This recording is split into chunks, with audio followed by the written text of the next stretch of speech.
In my mind, yo creo that Oklahoma is just as important as any other state in the union. The people here deserve a seat at the table. Their voices should be heard in the national conversation, and I came out to be here with you today. So thank you. And listen, we have learned a lot. This morning in Tulsa, in the neighborhood known as Greenwood, where Black Wall Street once stood, I got to hear about some Oklahoma history. I got to hear about this country's story. The foundation not only of our success and our greatness, but the hatred, the racism, and the terror that still defines the lives of so many of our fellow Americans.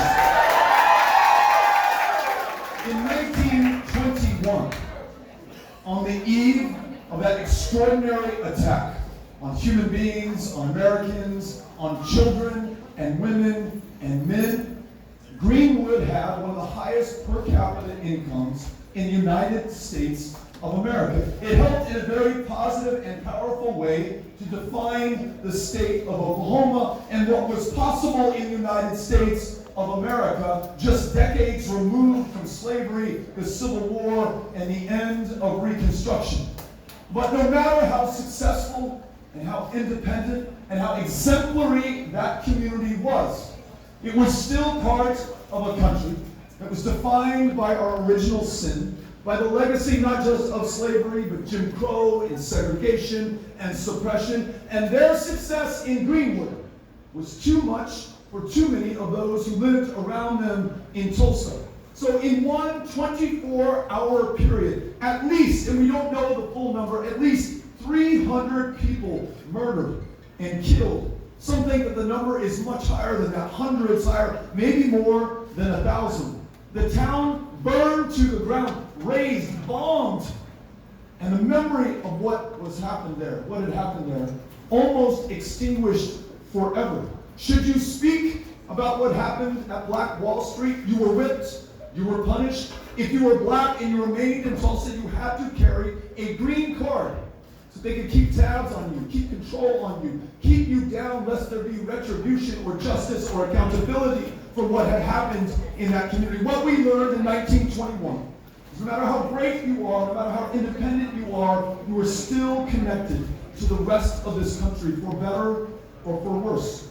Earlier today in Oklahoma City, there we were at the memorial for what happened in that community, in this country, in 1995. People of Oklahoma City minding their own business. At the federal building, kids in daycare, public servants delivering for this community, this state, and their country.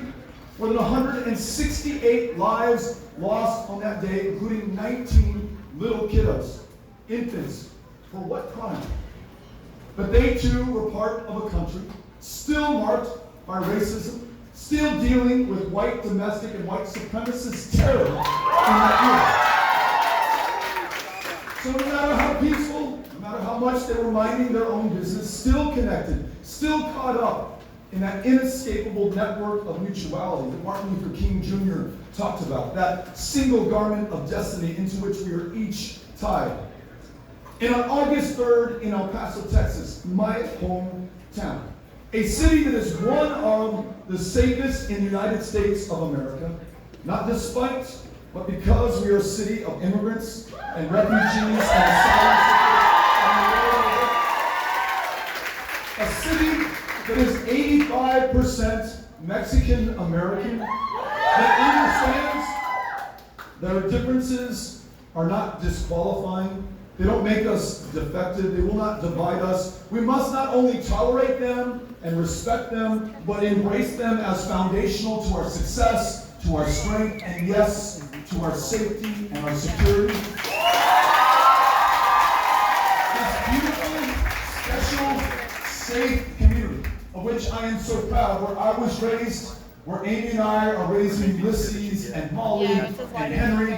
This community where a quarter of those with whom we live were born somewhere else, chose us, left their hometown, left their family, left their country, left their language and their customs to start anew as strangers in a strange land to do better for themselves and their kids but also to do better for all of us, and they have through their very presence. That community, though we were special, though we were so distant from the other centers of power and population, could not exempt ourselves, set ourselves apart from the other country to whom we were connected. A country that is violent, 40,000 gun deaths a year. No other developed country comes even close to this level of death and murder and slaughter and suicide as the United States of America. And yes, a country still riven by racism that is just as foundational to the United States of America as the Declaration of Independence. A racism, frankly, felt by some and not by others. And I say that as a white guy who may have thought that we were making progress on this issue. But those who do not look like I do have experienced something different every waking moment of their lives. But maybe there was some consolation, but now, at this moment, it seems like a cold comfort that it was underground, that it was not brought out into the open, that whoever our president was, he talked about forming a more perfect union that lived up to that foundational principle in the Declaration, that we were all created equal, never realized, never fulfilled, but we were working towards it. For the first time in my life, someone leads this country who has given up on that premise altogether, who describes Mexican immigrants as rapists and criminals. Though they commit crimes at a far lower rate than those born in this country.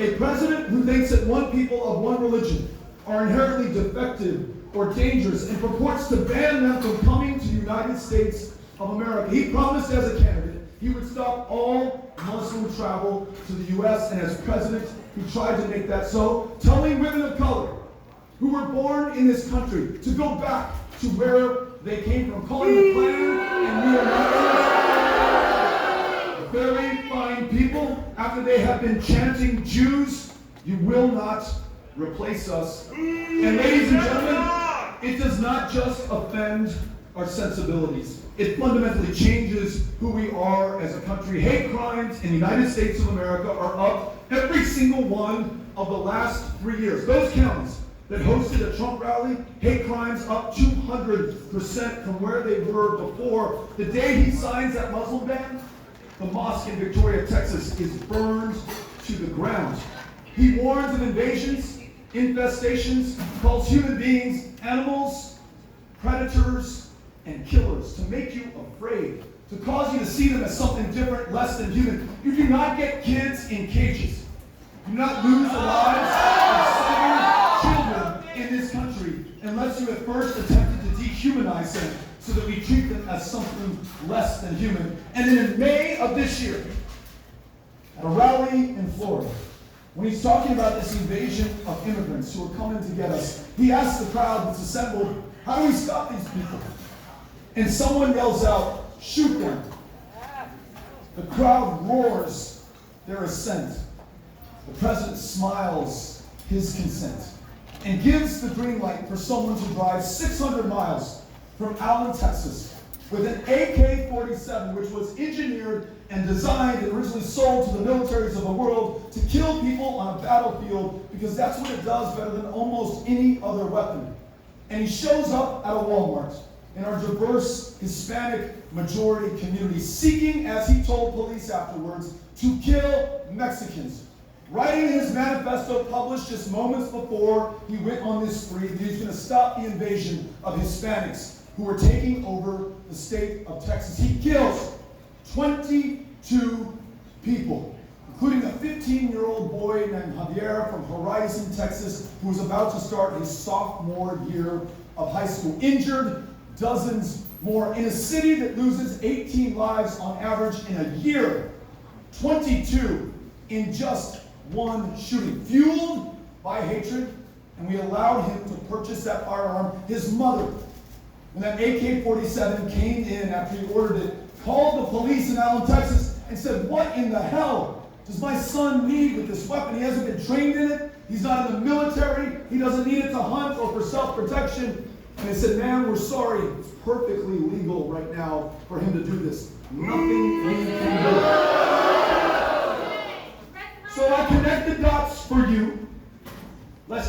labor under the illusion that this was some kind of act of nature, that this was an act of God, that this was unforeseeable, this is like a comet striking El Paso or Oklahoma City or Greenwood, Tulsa.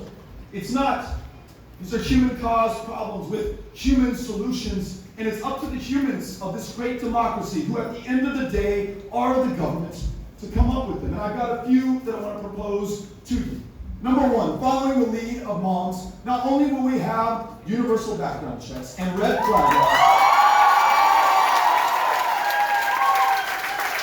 we are going to end the sales of weapons of war into our communities.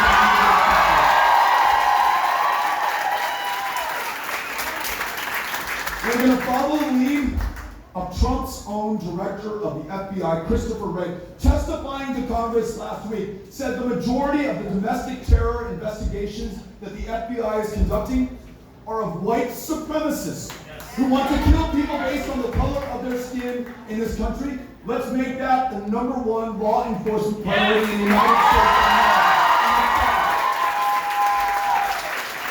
And we must acknowledge that this racism is institutional. It is foundational. It colors every single aspect of our lives. There is 10 times the wealth in white America than there is in black America. There's a maternal mortality crisis in this country 3 times as deadly for women of color. At 4 or 5 years old in a kindergarten classroom, if you're a child of color, you stand 5 times the chance of being disciplined or suspended or expelled. The schoolhouse to jailhouse pipeline begins not in high school. It begins in kindergarten, when kids have no chance, are absolutely defenseless against this system. So let's understand the true legacy of the foundation of this country, and acknowledge that we are not equal in terms of access to opportunity or treatment under the law. And let's begin to repair the damage done and ensure that we stop visiting this injustice on every future generation. And that begins by telling the truth and the full story of the United States of America.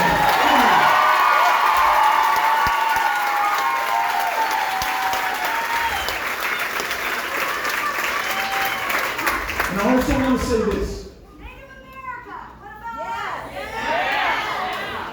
In a country where you are seeing the murder of Native women, the disappearance of Native women 10 times the rate of the general population, genocide, that not everyone in this state or in this country is enjoying equal protection under the law. When foundationally in the state of Oklahoma, before that, the territory of Oklahoma, you had treaties that were violated, trust that was broken, land and oil wealth that was stolen, sometimes by murdering those who own the head rights or that mineral wealth on their own land. If we do not first acknowledge that and include everyone in the story of this country, its success, its greatness, its failures, then we are never going to ensure that there is justice. We will never repair, we will never prevent the taking of lives going forward. There are some immediate solutions that we have at hand. Number one, respecting local stakeholders, Native communities, indigenous people when it comes to what happens on their land or what travels underneath their land, whether it is pipelines or whether it's a mineral rights act.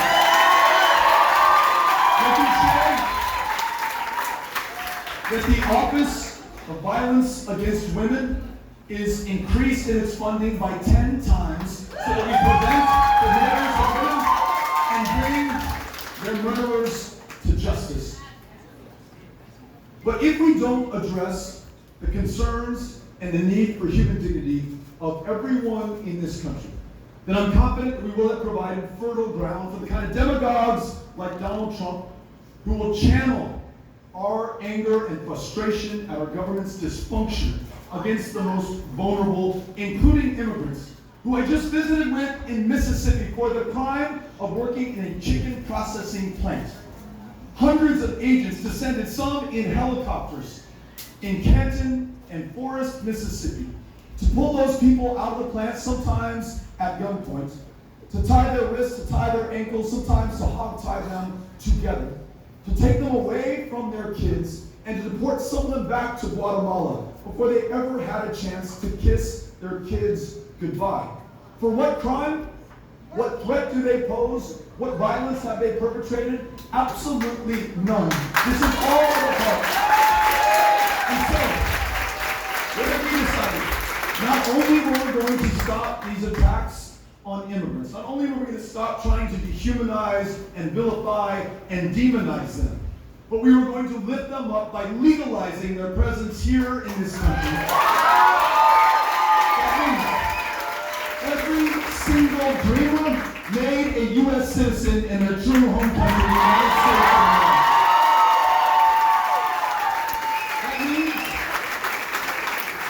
those working some of the toughest jobs in America, the polleros in Mississippi that we just met, they no longer have to live in the shadows or leave their kids at the beginning of the day in fear that they may not see them at the end of the day. We make sure that they have permanent residency, permission to work, and put them on a path to citizenship as well.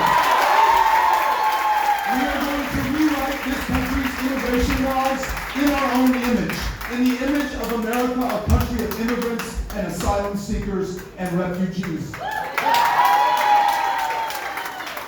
Y además, in a country, the wealthiest on the face of the planet, where people today in 2019 are being consumed by and dying of diabetes, 97 years after insulin was brought to the market, we're going to ensure no one has to fear, no one has to go without, no one has to be arrested on purpose for their schizophrenia or bipolar disorder to be treated in a county jail, which in states like mine, the county jail system in Texas is the largest provider of mental health care services in the state of Texas. To meet that challenge, it's universal, guaranteed, high-quality health care for every child, for every woman, for every man, primary health care, mental health care, and every woman makes her own decisions about her own body.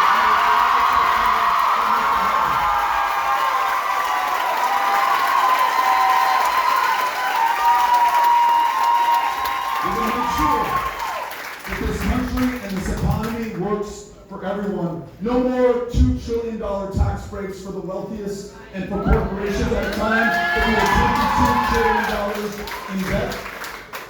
We make sure that that tax code works for everyone, that if you work a full-time job, you're paid a living wage, $15 an hour, the minimum.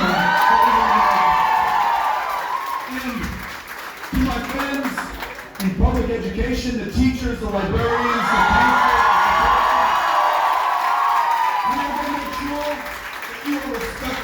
you are rewarded for your public service. Outstanding student loan debt will be forgiven if you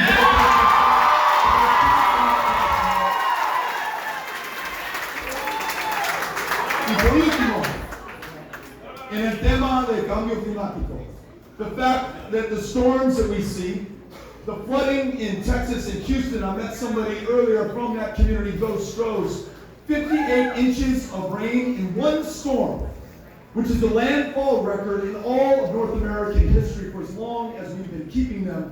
But it is not the outlier. It was the third 500-year flood in just 5 years in that one community. The droughts in California, the fires that followed them, the sea level rise, this is on all of us. Our emissions, our excesses, our inaction in the face of the facts and the science and the truth. The only way to meet that is not by half steps, or half measures, or half the country. All of us coming in, combining together to ensure that we free ourselves from a dependence on fossil fuels. Embrace wind and solar, the renewable energy jobs that will not only save this planet for the next generation, but are the high-value, high-skill, high-wage jobs we need to be creating in America today. And then take our rightful role and convene the other powers of the planet together to ensure that we do not warm another 2 degrees Celsius, after which this train is off the tracks and we will not get it back. Whether it's education, the economy, healthcare, immigration, racism, domestic terrorism, or combating climate change before it is too late. I know that we are up to the challenge, but we have to, ladies and gentlemen, bring every single person in to the solutions. And we got a window onto what that might look like. Last year in Texas, in a state that had ranked 50th in voter turnout in the country. Not by accident, not because we love our democracy any less than you do here in Oklahoma, but 100% by design. If you were black, if you're Mexican American, likely drawn out of your congressional district to minimize the power of your vote or the likelihood that we would ever hear your voice. But we went to each one of those 254 counties, the bluest places in Texas, to make sure that you were not taken for granted and didn't feel like you were taken for granted. We went to the reddest places, not in the state of Texas, but on planet Earth. You can see Abilene glowing red from outer space as you orbit planet Earth. But we show up there time after time after time to talk to, and more importantly, listen to those we wanted to serve and represent. And I'll tell you what, it worked. Though we did not defeat Ted Cruz at the end of the day. How do you really feel? We won more votes than any Democrat had in the history of the state. And we won independents. We won 500,000 Republicans. Young voter turnout in early voting up 500% from the last year. 2 new Democratic members of Congress helping to flip the House of Representatives in Washington, D.C. And 17 African American women elected to judicial positions in America. That and the 38 electoral college votes in Texas is how we defeat Donald Trump in November of 2020. And by going everywhere, listening to everyone, writing nobody off, that's how we bring this divided country back together again, meet the greatest set of challenges we've ever known, and fulfill the greatest set of ambitions this planet will ever see, all from the people of America. And we start right here this afternoon in Norman, Oklahoma.